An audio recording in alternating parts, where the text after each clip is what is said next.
Oke, Assalamualaikum warahmatullahi wabarakatuh. Di sini kami dari kelompok 1 ingin mempresentasikan mengenai aplikasi sensor dan transducer di dalam industri perminyakan. Nah, sebelum itu, perkenalkan, nama saya Pijar Fitra Ababil dengan NIM 19191028. Selanjutnya, untuk rekan saya dipersilahkan untuk memperkenalkan dirinya. Nama saya Surya Wijayanto, NIM 1919-108-01010. Nama saya Gilbert Aditya Apriliano, NIM 1919-1080-1018. Oke, untuk mempersingkat waktu, kita langsung saja masuk ke pokok pembahasan. Next. Oke, ini table of contents atau pokok pembahasan kita. Yang pertama itu ada abstrak, pendahuluan, metodologi, pembahasan, dan juga kesimpulan. Di sini kami menggunakan jurnal yang telah kami buat sendiri, oleh karena itu pokok pembahasannya nanti mengikuti jurnal itu. Next. Oke, yang pertama ini ada abstrak. Oke, next.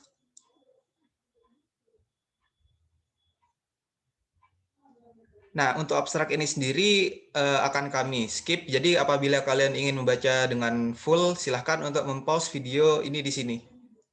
Oke, untuk mempersingkat waktu bisa next. Oke, yang pertama itu adalah pendahuluan. Next.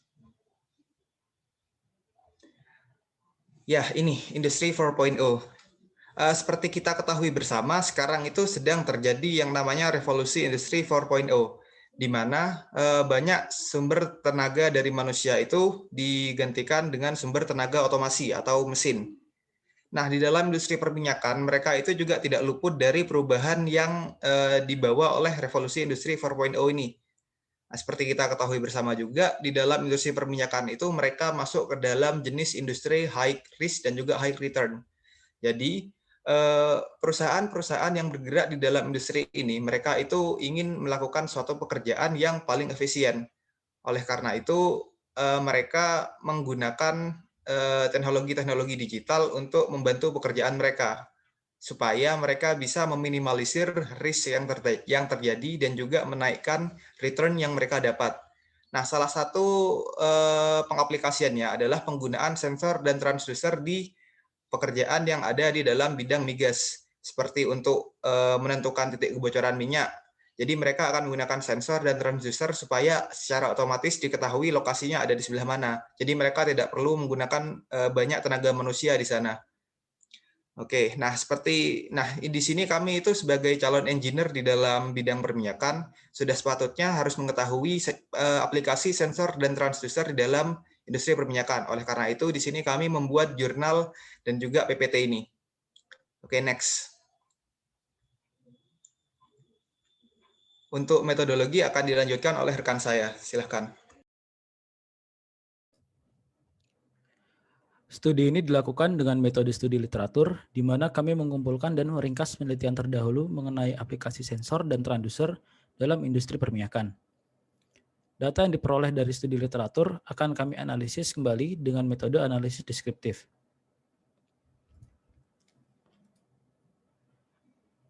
Pembahasan. Apa itu sensor? Sensor merupakan perangkat yang digunakan untuk mengubah besaran fisik menjadi listrik sehingga dapat dianalisis dengan rangkaian tertentu. Sensor adalah bagian dari transducer yang memiliki fungsi untuk melakukan sensing atau merasakan dan menangkap adanya perubahan pada energi eksternal yang akan masuk ke bagian input dari transducer, sehingga terjadi perubahan kapasitas energi yang ditangkap lalu dikirim pada bagian konverter dari transducer untuk diubah menjadi energi listrik. Klasifikasi jenis sensor. Sensor aktif merupakan sensor yang membutuhkan energi untuk membantu mengubah besaran non-listrik menjadi listrik. Sensor pasif adalah sensor yang tidak membutuhkan bantuan energi untuk merubah sifat fisik atau kimia menjadi listrik. Macam sensor. Berikut adalah macam-macam sensor. Apabila kalian ingin membaca dengan lebih jelas, videonya bisa di-skip karena bagian ini akan kami skip untuk mempersingkat waktu. Ada sensor proximity, sensor magnet, Sensor cahaya ada memiliki 3 kategori, yaitu fotovoltaik, fotolistrik, fotokonduktif. Sensor tekanan, sensor ultrasonik, dan sensor suhu. Oke, selanjutnya akan dilanjutkan oleh rekan saya. Oke, saat ini kita akan mempelajari tentang apa itu transducer. Transducer adalah sebuah perangkat yang dapat menyalurkan energi yang didapat melalui sistem transmisi dalam bentuk energi yang sama atau berbeda menuju ke sistem transmisi selanjutnya. Bentuk energi yang dapat diubah antara lain energi listrik, energi mekanik, energi elektromagnetik, energi cahaya, energi kimia, energi bunyi, dan energi panas. Next. Nah, jenis transducer akan banyak macamnya. Nah, jenis transducer berdasarkan metode pengubahan energinya terbagi menjadi 2, yaitu transducer aktif dan transducer pasif. Transducer aktif merupakan transducer yang bekerja tanpa tambahan energi dari luar, tetapi menggunakan energi yang akan diubah itu sendiri. Nah, contoh dari transducer aktif yaitu termokouple. Sedangkan transducer pasif merupakan transducer yang dapat bekerja jika mendapat tambahan energi dari luar. Nah, untuk contoh dari transducer pasif yaitu termistor. Next.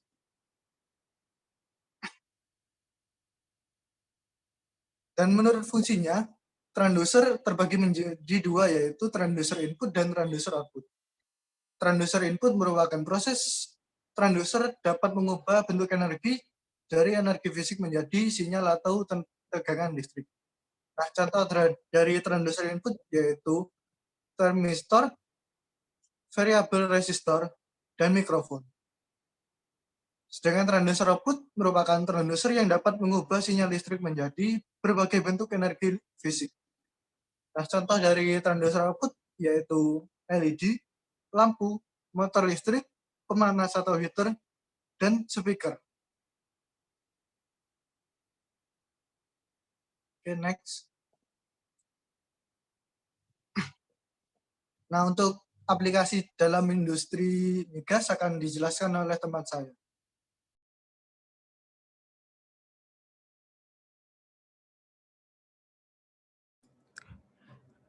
Transducer resistif merupakan jenis transducer yang menangkap sinyal mekanis dan akan diubah menjadi elektrik. Sensor elektromekaniknya akan menangkap sinyal mekanis, lalu digunakan untuk menentukan interface antara minyak dan air.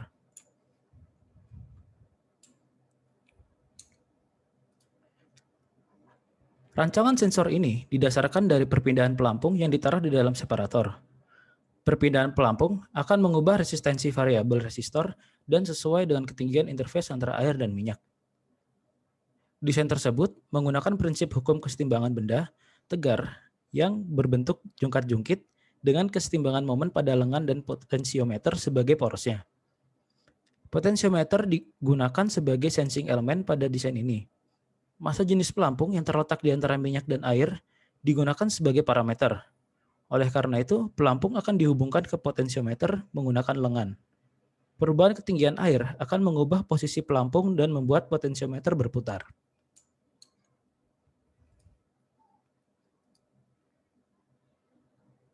Baik, selanjutnya akan dilanjutkan oleh rekan saya. Oke, selanjutnya adalah flow sensor Coriolis. Nah, flow sensor Coriolis ini merupakan jenis sensor yang memanfaatkan efek Coriolis. Nah, di dalam industri perminyakan, flow sensor Coriolis ini digunakan untuk menentukan massa aliran fluida. Nah, bisa kalian lihat di gambar di bawah, itu nanti fluidanya akan masuk melalui pipa yang sebelah kiri itu. Bisa dilihat juga ada panahnya di situ, itu merupakan pergerakan fluidanya nanti. Nah, ketika fluidanya itu masuk, fluidanya akan terbagi menjadi ke arah tabung atas dan juga ke arah tabung bawah. Nah, ketika fluidanya sudah terbagi, dia itu akan mengalir mengikuti arah panah tersebut. Nah, di situ terdapat electromagnetic velocity detector. Di situ merupakan jenis sensor yang menangkap nanti gelombang elektromagnetik sinusnya. Jadi nanti ketika dia sudah melewati sensornya, di dalam tabung yang belok ini yang membentuk U ini, di situ dia akan mengalami osilasi. Jadi pergerakan osilasinya itu tabungnya itu akan membuka dan juga menutup. Nah, ketika proses osilasi tersebut akan dihasilkan gelombang sinus atau gelombang ultrasonik atau gelombang elektromagnetik nanti. Sehingga nanti akan ditangkap oleh kedua sensor ini. Yang sensor atas yang ketika dia baru sensor bawah ketika dia baru masuk fluidanya, dan juga sensor atas ketika dia sudah mulai keluar.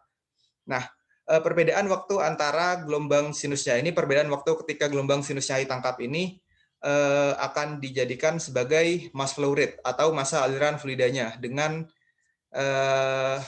anunya itu mikrosecond. Oke, next.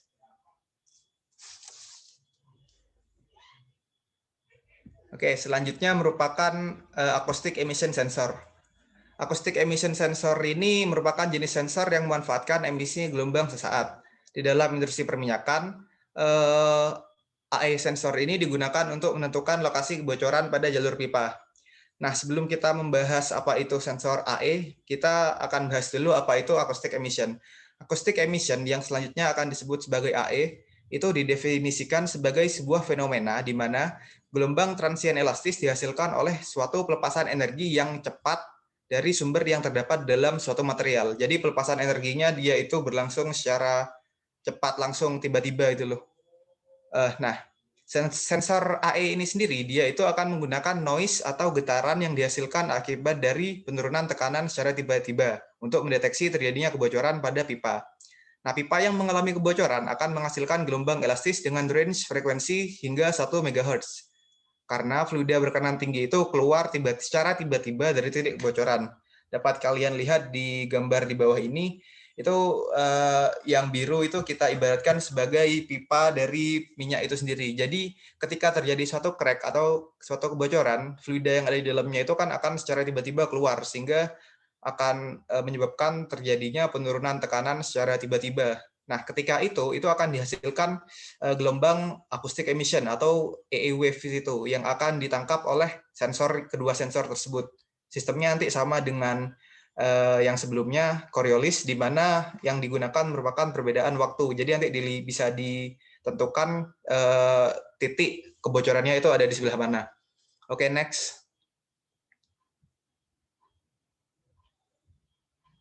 Oke, selanjutnya adalah temperatur sensor atau sensor suhu.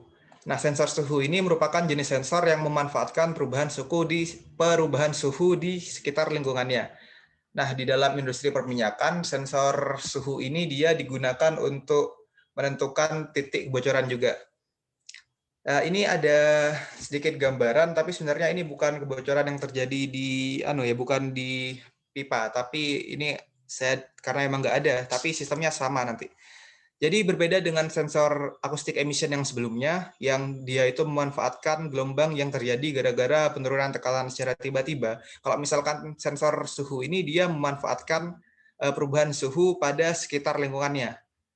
Nah, jadi nanti di dalam pipa perminyakan itu dia akan di eksteriornya itu akan dipasang kabel serat optik atau kabel fiber optik. Nah, di dalam kabel fiber optiknya ini sendiri itu dilengkapi dengan sensor suhu.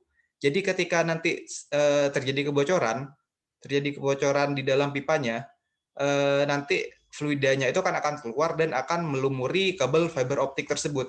Nah, seperti saya jelaskan sebelumnya, di dalam kabel fiber optik tersebut itu terdapat sensor suhu. Jadi ketika dia itu dilumuri, sensor suhu ini akan mendeteksi bahwa terjadi kenaikan suhu dalam titik tersebut.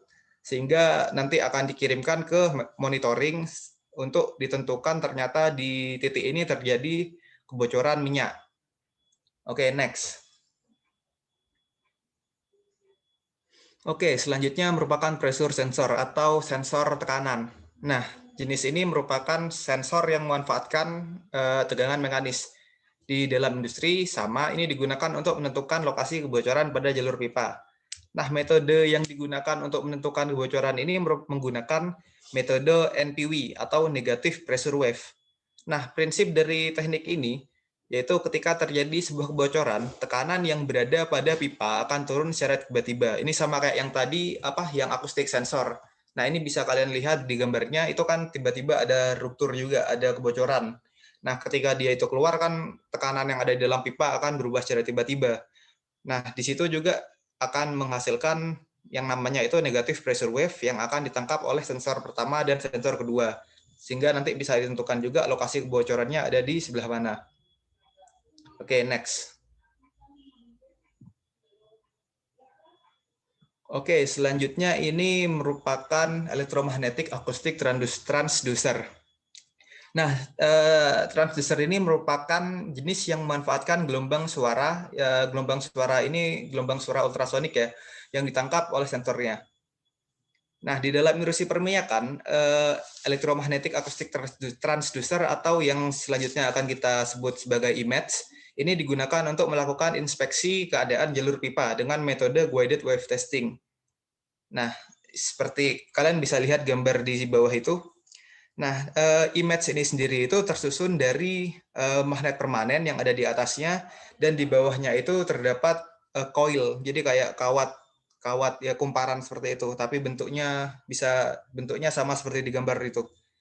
Nah, ketika nanti ada arus bolak-balik, ketika nanti ada arus AC yang masuk ke dalam coil tersebut, dia itu akan menghasilkan eddy current dan juga gaya Lorentz dengan arah medan magnetnya itu ke bawah coil atau ke arah yang biru-biru itu. Nah, yang biru-biru ini kita anggap sebagai dinding pipa yang akan kita inspeksi apakah terjadi suatu kerusakan atau tidak. Nah, ketika semua itu terjadi, nanti akan dihasilkan yang namanya itu gelombang ultrasonik. Jadi gelombang ultrasonik itu akan ditembakkan ke arah dinding pipa yang bawah itu, sama dengan arah medan magnetnya. Nah, nanti sistem kerjanya itu sama kayak sonarnya kapal selam. Jadi seperti kita ketahui, kapal selam itu di bawah laut dia menggunakan sistem sonar. Jadi nanti dia akan menembakkan sonar, dan sonar tersebut akan dipantulkan untuk ditangkap lagi dan diolah di dalam radarnya. Nah, kalau misalkan di kapal selam di depannya itu ada terumbu karang. Jadi ketika dia ditembakkan dan dia ditangkap lagi, di dalam radarnya tersebut ada kayak anomali, kayak ada gundukan-gundukan seperti itu. Jadi tahu bahwa di depan itu ada karang. Nah, kalau misalkan di image ini sendiri, kalau misalkan ada suatu kerusakan, misalkan ada yang bocor atau korosi atau gimana, nanti gelombang ultrasonik yang ditangkap itu akan menghasilkan anomali. Jadi dia itu pada titik tersebut gelombang yang ditangkap itu berbeda daripada titik yang lainnya, sehingga kita bisa mengetahui bahwa di titik tersebut itu terdapat hal yang tidak benar, terdapat kerusakan lah, terdapat anomali. Oke, next. Oke, ini untuk ultrasonic transducer akan dilanjutkan oleh rekan saya. Ini kita akan mengetahui tentang ultrasonic transducer. Ultrasonic transducer merupakan jenis sensor yang memanfaatkan gelombang suara ultrasonik. Nah, ultrasonic transducer digunakan untuk menentukan nilai bubble point dari minyak bumi. Untuk ultrasonic transducer terbagi menjadi dua, yaitu metode transmisi dan pulse echo method. Prinsip pertama adalah prinsip transmisi, yaitu transducer akan mengirimkan gelombang suara dan akan melintasi fluida lalu akan diterima lagi oleh transducer setelahnya. Dan prinsip yang kedua adalah metode pulse echo method. Gelombang suara akan ditransmisikan oleh transducer, gelombang akan bergerak menuju fluidanya dan akan dipantulkan lalu akan ditangkap lagi oleh transducer yang sama. Pada kedua metode ini, gelombang memiliki peranan penting kepada kecepatan, atenuasi, dan penyebaran gelombang suara sehingga mudah untuk diobservasi. Oke, next. Nah, setelah penjelasan dari saya dan rekan saya tadi, kita dapat menarik beberapa kesimpulan. Yang kesimpulan pertama yaitu, next. Sensor merupakan perangkat yang digunakan untuk menangkap besaran fisik menjadi listrik sehingga dapat dianalisis lebih lanjut oleh rangkaian tertentu. Yang kedua, transducer merupakan perangkat yang dapat mengubah bentuk energi yang ditangkap oleh sensor menjadi bentuk energi melalui konverternya. Yang ketiga, sensor dibagi menjadi dua, yaitu sensor aktif dan sensor pasif, berdasarkan energi yang digunakan. Yang keempat, Transducer dibagi menjadi dua berdasarkan sifatnya, yaitu transducer aktif dan transducer pasif. Dan kesimpulan yang terakhir yaitu aplikasi sensor dan transducer dalam industri perminyakan antara lain sensor tekanan, suhu, dan gelombang digunakan untuk menentukan titik kebocoran minyak bumi. Sensor resistif dimanfaatkan untuk menentukan posisi interface antara air dan minyak pada separator. Transducer elektromagnetik digunakan untuk melakukan infeksi kerusakan pada jaringan pada pipa, dan transducer ultrasonik digunakan untuk menentukan bubble point dari minyak bumi. Next. Dan ini merupakan daftar pusaka yang kita gunakan untuk menyusun jurnal dan PPT kali ini. Next. Oke, mungkin sekian presentasi dari kelompok kami. Jika ada salah kata, mohon dimaafkan. Wassalamualaikum warahmatullahi wabarakatuh.